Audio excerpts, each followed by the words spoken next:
Welcome back everyone, Oz here, and today I've got some r/OhNoConsequences. As per usual, I'll be reading you the post, giving you my opinions, and I hope you do the same down in the comments below. And without further ado, let's jump right into it.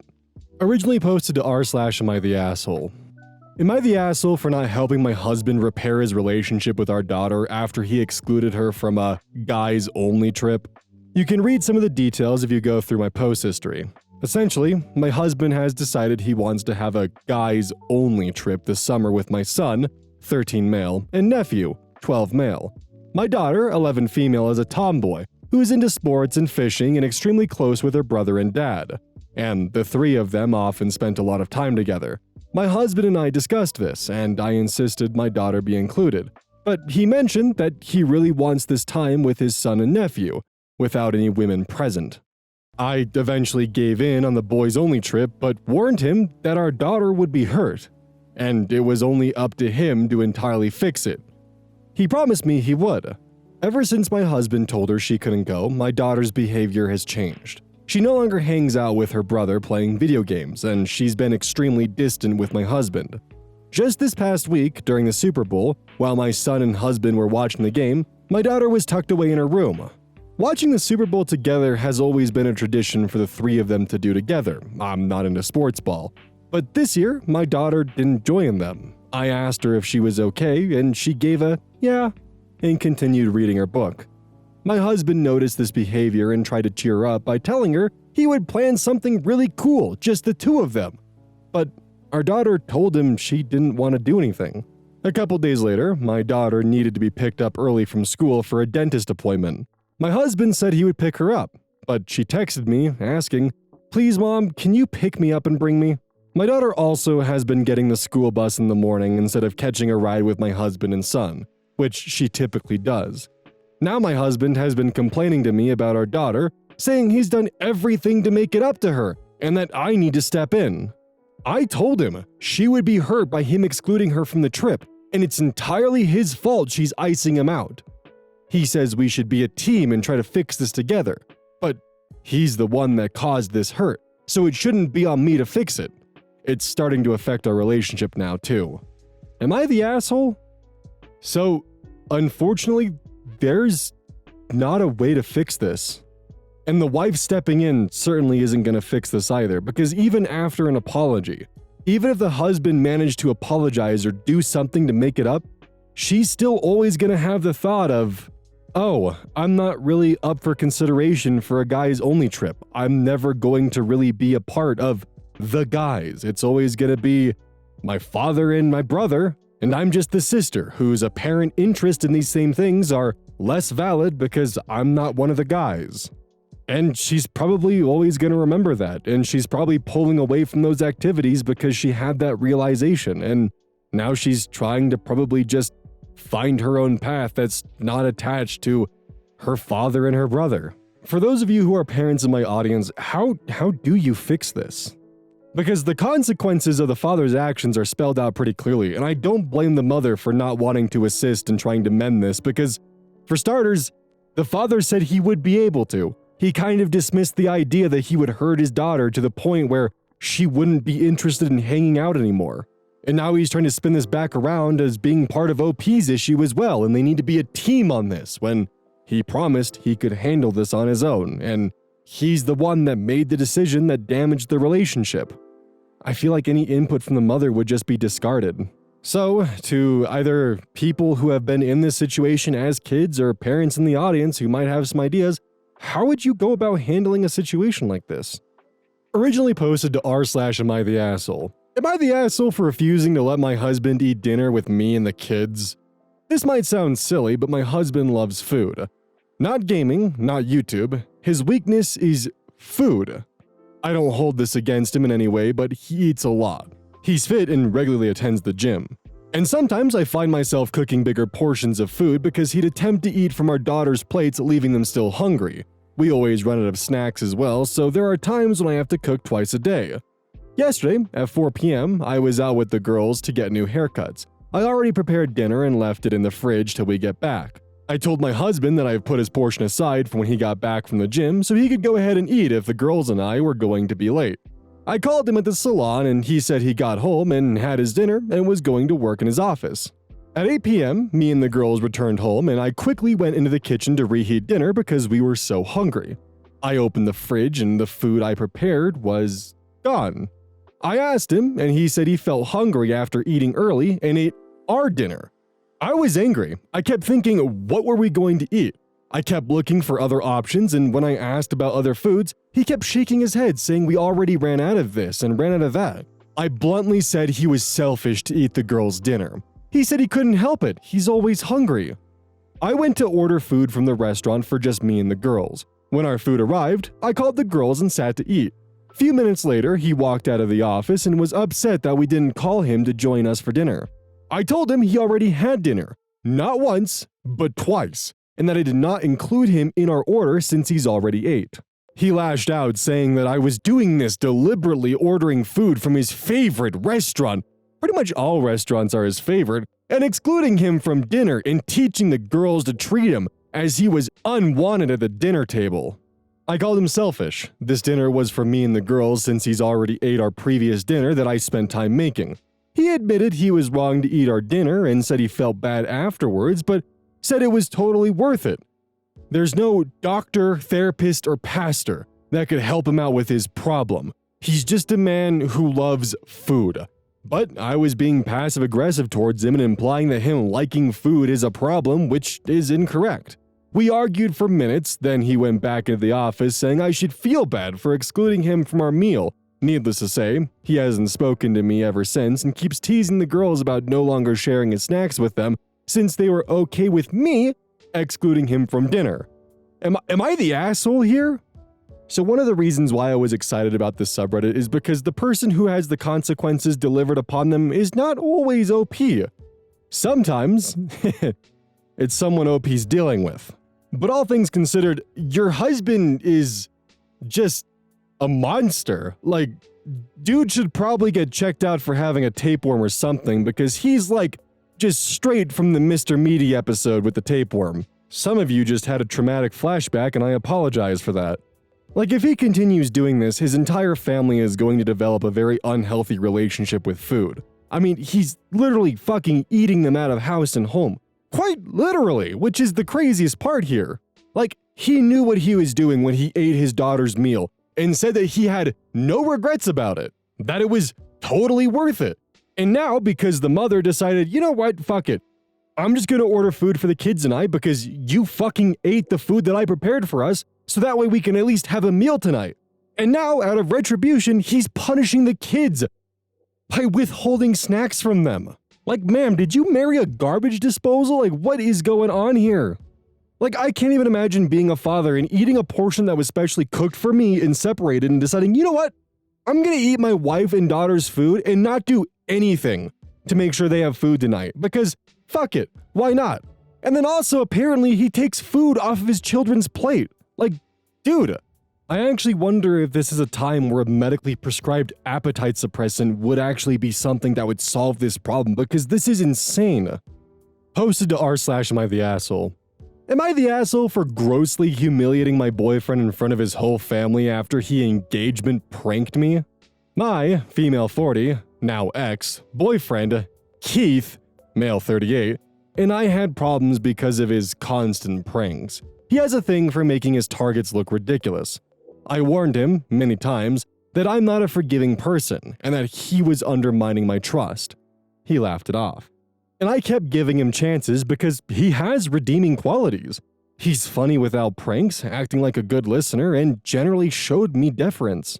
However, these traits began to fade away and I don't know why. It kind of shifted. I don't know if showing him love made him think he could do this. We never had fights, although we had disagreements and I tended to clam up if I was really hurt. This happened twice. The first time was very out of the blue. We attended a gala hosted by our city council. I'm using the quotes gala because this isn't a huge city.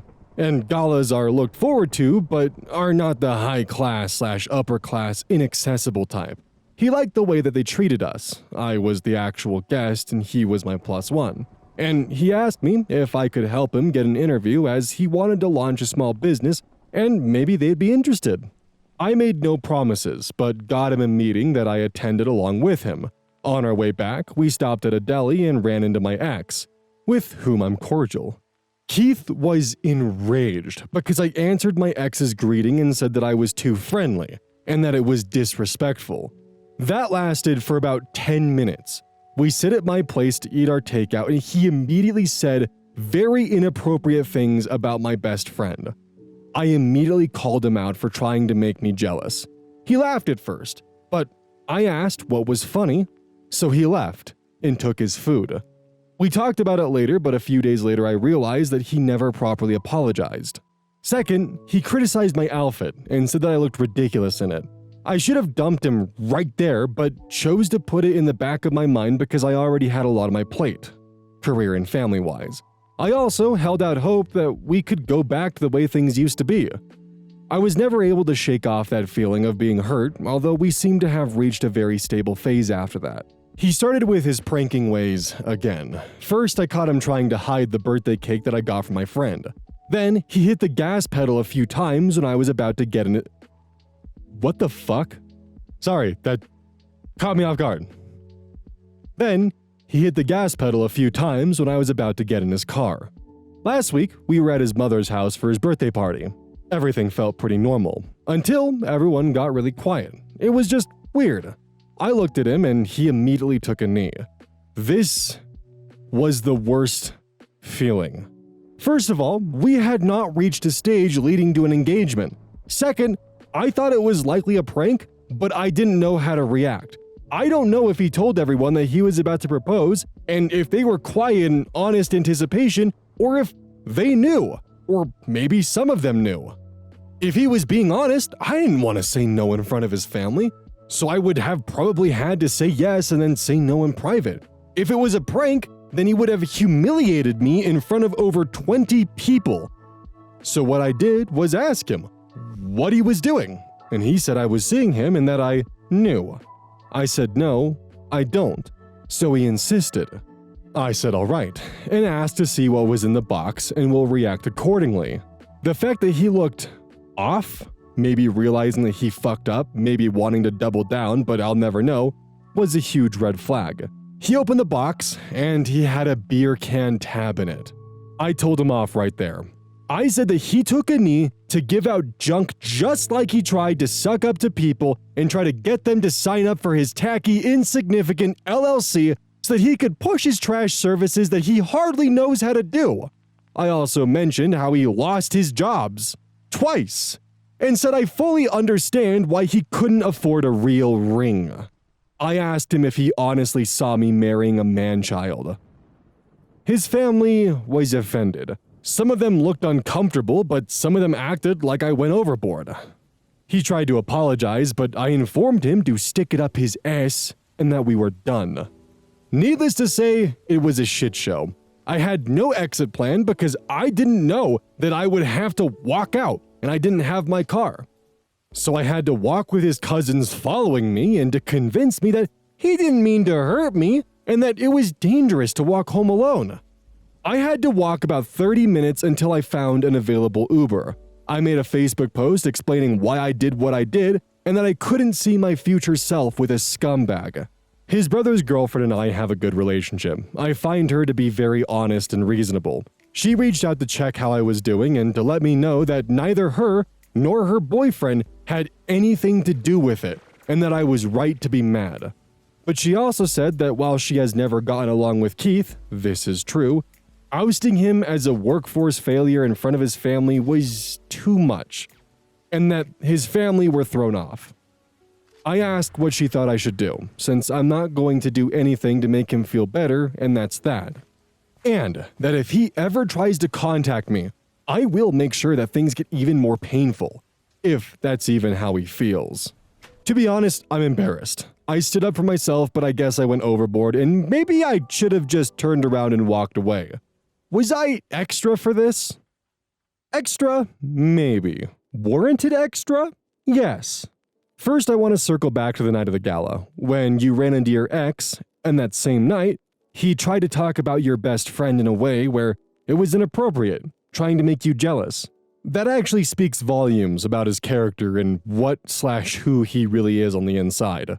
Him seeing you on good terms with one of your exes drove him crazy, made him jealous, and he felt like you were doing it on purpose to the point where when you guys got home, he started talking about your best friend inappropriately, and if I'm left to make assumptions about what he was saying, I can only imagine that it was pretty gross.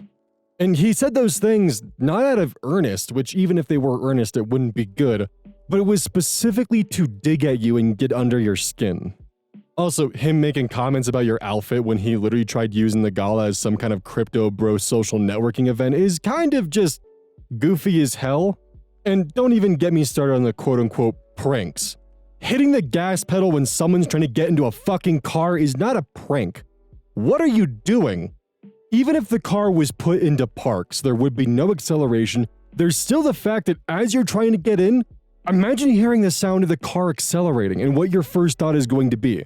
It's going to be to panic and to get your legs out of a potentially moving vehicle. And we haven't even got to the whole botched prank proposal thing, if you can even call it that. What he did was just gross. Like, imagine being surrounded by friends and family and doing a fake proposal where you amp everything up, open the box, and it's a fucking beer can tab. OP had every right to crash out in this instance, and I don't even blame her for everything that happened, because chances are, with the kind of antics that he had pulled that we were told about, imagine what else wasn't told about in this post.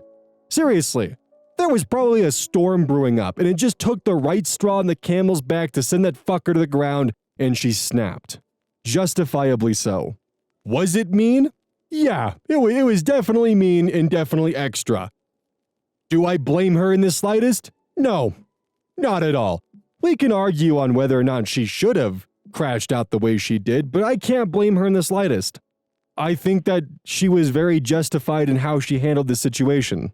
Keith reminds me of the kind of guy that does something that will emotionally scar you or potentially physically harm you, and when you get mad at him, he'll go, "It's just a prank, bro, come on." Also, if I'm just going to take Hanlon's razor and throw it away, and look at this at the most malicious way that I possibly can, there's a chance that because he realized he fucked up midway through, I'm left to believe that he probably wanted her to get giddy and excited and be like over the moon that he was proposing, just so he could open the box and crush her with a beer can tab. And that's why he got uncomfortable when she started questioning him, because she wasn't giddy and excited. She was suspicious. Hanlon's razor is essentially the idea that you should not attribute to malice to which that can be attributed to stupidity. And the prank in general, I could see there being a world where he thought it'd be kind of funny just to do a proposal prank involving a beer can tab. However, because of the circumstances, I can actually seeing the malice overriding the stupidity in this situation. Originally posted to r/am I the asshole. Am I the asshole for telling my ex that she chose our kids over our relationship and it's not my problem that she's lonely now that they're grown up? My ex and I had our first child when we were 26. We met at a bar celebrating our 21st birthday. We literally are the exact same age. She changed. Being a mom became her only identity. Our second child when we were 28 compounded it. She was a mom, not a wife, and not even herself. Not the woman I met, fell in love with, and married. All she wanted to do was kid stuff. Kid movies, kid TV, kid books, everything. If I wanted to drop the kids off and take her to the farmer's market, she would say no. The kids love the farmer's market. We had to take them. They were 3 in 1. They did not love the farmer's market. If anything, the older one loved the mini donuts. And she couldn't stand to hear them cry, so she let them sleep with us. Constantly. When I put my foot down, she would start crying about how mean I was. When the kids finally outgrew that, she would let them come in our room without knocking. So, sex was interesting. Having a cold little hand grab my calf made for at least one very hard thrust. Oh, double-decker trauma right there, good God. I put a lock on the bedroom door. She took it off. We went for counseling. She went for counseling. Nothing ever changed. She said it would be different when the kids were older. It never changed. I left when the kids were 9 and 11. I had planned and paid for a trip for our 15th anniversary. We were going to Thailand like we always planned when we were younger. She changed the plans. She canceled with her parents watching the kids. We went as a family to Disney World. We had been the year before, and the kids loved it so much. I lasted 6 months. Then I left. I pay child support. I pay spousal support. I'm there for the kids all the time. I enjoy my custody time. I go to their extracurriculars on the days that I don't have them. I have rooms for them in my house. I met someone new a year later, and we got married a year after that. We had our first child 2 years after that. She's an excellent stepmom, and the kids are polite and friendly with her. They were grown up, and they had a mom, so she's more of a trusted adult. The kids are 16 and 14 now, and they're sick of mom's attention. They're spending more and more of their time at my house. I love having them over, and here they understand what privacy and personal space mean. My ex is lonely. She devoted her life to her kids, and she expected them to be around her forever, I guess. She has dated other men, but she refuses to prioritize them in any way over the kids. An example. One guy lasted 6 months. He wanted to take her away for the weekend. She couldn't because the younger one had a soccer game. It was my weekend. The guy had checked with me that I would be attending and not just leaving the kid at the field. I was. She refused to go and showed up. At the game, without him. That was the last I saw him. She's getting angry and bitter that I left her alone to go start a new family with my child bride. My wife was 30 when I met her, and I was 38. I wasn't exactly robbing the cradle. I told her that she wanted that life, that I gave her every opportunity to be my partner, and she said she would rather be a mom. She said that wasn't true. I asked her to prove me wrong, to tell me when she put our relationship above the slightest inconvenience to our kids. She couldn't do it. I reminded her that she passed up a weekend with her boyfriend to go to a soccer game. She said that it was important. I said that adult relationships are also important. My wife thinks that I was harsh, but fair. Our child sleeps through the night in her nursery, though. This one is a bit of a shame because on one hand, there's nothing wrong with, loving and wanting to be there for your children, but on the other, there comes a point where it gets destructive, and this is a good example of that.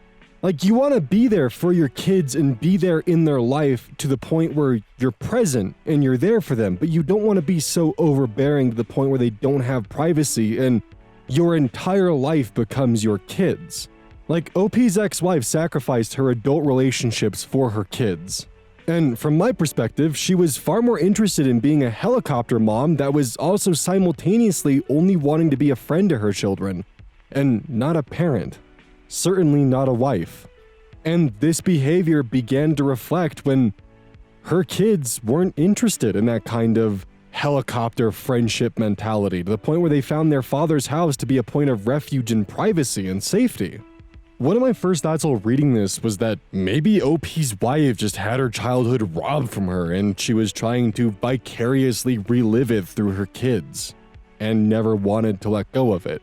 That's definitely like some weird secondhand tinfoil hat psychoanalyzing on my point, but that's also my only way of making sense of any of this, because I feel bad for her husband because he signed up for a partner for the rest of his life, someone who, after the kids were gone, he could live with that person and be satisfied and happy with that person. But instead, he got someone that was more interested in just not being there for him. And the consequence to that action is just, now you're lonely because your kids aren't going to be kids forever. And, your husband isn't going to be able to put up with the antics of you only wanting to be around your kids for 18 plus years. Hell, your kids aren't even going to want that for 18 plus years. Originally posted to r/am I the asshole. Am I the asshole for telling my boss that I wasn't invited to the party? I, 26 female, just started at a new job. I quickly realized that one of my colleagues, Maria, is engaged in getting married within the next 2 months. It seemed like the whole office was attending the wedding. I absolutely did not expect an invite. She just met me. And weddings are planned in advance, venues booked, etc. My friend actually just married, so I saw firsthand how it all worked. I could tell Marie wondered if I was expecting an invitation and was hesitant to bring up the wedding around me. But I just never made it a big deal. I don't feel left out in the slightest. Then I got carbon copied on an email from someone at the office, Joan, throwing Marie a shower during our lunch hour in the break room in a couple of weeks. Joan was sending out a collection so we could give a group gift, cash, to Marie. They also suggested we make it a potluck. Joan included her Venmo and also asked we email back with what we planned on bringing. Even if I'm not going to the wedding, I still believe everyone deserves to be celebrated and Venmo'd the $20, as well as sent a reply saying I'd bring lasagna. A little later, I saw the $20 had been returned to my Venmo and Joan approached my desk. She said I didn't need to contribute. I said even if I'm not attending the wedding, I'd still like to give Marie a little something. Joan looked a little awkward and hemed and hawed, but then eventually said, "You're not invited to the shower." I was confused. I said, "I can't go in the company break room on lunch hour?" She said yes. I asked, "Where am I supposed to go?" I don't drive, I take public transit to and from work. We don't really work near anywhere I could go to quickly for our lunch hour. She said I could stay at my desk. I pointed out that this was a little exclusionary. Joan said Marie didn't want me to assume I was invited to the wedding. I said I didn't at all. I completely understand I haven't worked here long enough and we're not close enough. I'm not hurt by that. She said, "That's great, but I still can't come." I asked if I had done anything to offend Marie and she said no. She just doesn't want me getting my hopes up. I finally just let it go and said, "Fine, have a good party." The day of the shower, I sat at my desk during the party while everyone else went, eating my lunch alone. One kind person snuck me a piece of cake. Halfway through the party, the big boss came in. She usually doesn't work on Fridays, so it was a surprise to see her. She saw me sitting at my desk and asked why I wasn't at the party. I told her I hadn't been invited. She was clearly perturbed by this. Later on, she sent an email out, banning parties of any kind during work hours. A few people, Joan and Marie included, realized I'm the one who told. They've now turned on me. Some friends say I'm in the wrong here, and that I should have lied to the big boss and said I was busy with work to finish or something, so as to not ruin it for everyone else. Am I the asshole? I definitely do not miss office politics. Because the thing is, even in a digital office, where you're pretty much doing work through Slack only and maybe Teams every now and then, there's still office politics going on. For some reason, people just like being catty and petty, and there's always like a few people that are the main source of the drama that cause all the problems. And in this case, it was definitely Marie and Joan. OP made it crystal clear to Joan, "Hey, I don't have any interest in being a part of the wedding. Like, I get that I'm new here and Marie doesn't know who I am, but at the same time, y'all are hosting a fucking event in the office with all the other coworkers, and you CC'd me. What are you expecting?" And on top of that, the idea that OP should have just like defaulted to lying to their boss about being excluded from the party when your first thought when your boss walks in and asks you directly, "Hey, why are you in here alone?" Like, are you going to be able to on the spot come up with some kind of excuse to protect the people that deliberately excluded you? No. Your response is going to be to tell your boss why you're in your office alone at your desk when they ask you a direct question. Not to mention, if you're the newbie and you're telling your boss that you're skipping out on a lunch wedding party because you're behind on work, that doesn't look good for you. Also, the ego on Marie thinking that I just don't want you to get your hopes up that you might think you might be invited to my wedding. Like, calm down, Marie. If you're going to host something at the office break room during lunchtime, everyone in the workplace should be invited, full stop. No ifs, ands, or buts about it. That's just a way to maintain a healthy work environment where no problems will occur. If for some reason as part of your wedding plan, you're hoping to host some kind of like bridal shower / potluck in your office break room, you gotta be prepared to invite the entire office, even the new person. That's just how it is. Or else, oh no, the consequences of your actions. No more celebrations in the break room during lunch hour. If you're gonna exclude coworkers and create a hostile work environment, that's just the logical recourse to that action. Don't forget, this is brought to you by GamerSupps. Use code OZ at checkout. It's basically a caffeine powder that you put in your water, and I actually really like it. I use this on a daily basis. Don't forget that every purchase you make using code EYES directly supports the channel. And if you want a personal recommendation from me, I would either recommend the Soda Pressing Pear or Dragon Fruit Punch. Those two are currently my favorite flavors. And as a note, once we sell a certain amount of stuff, I get my own flavor and my own cup, and you all know I'm gonna choose some degenerate shit that's gonna make their PR team squirm. My goal is to make them regret partnering with me. So please, use code EYES at checkout to make my dream come true of making a PR team squirm.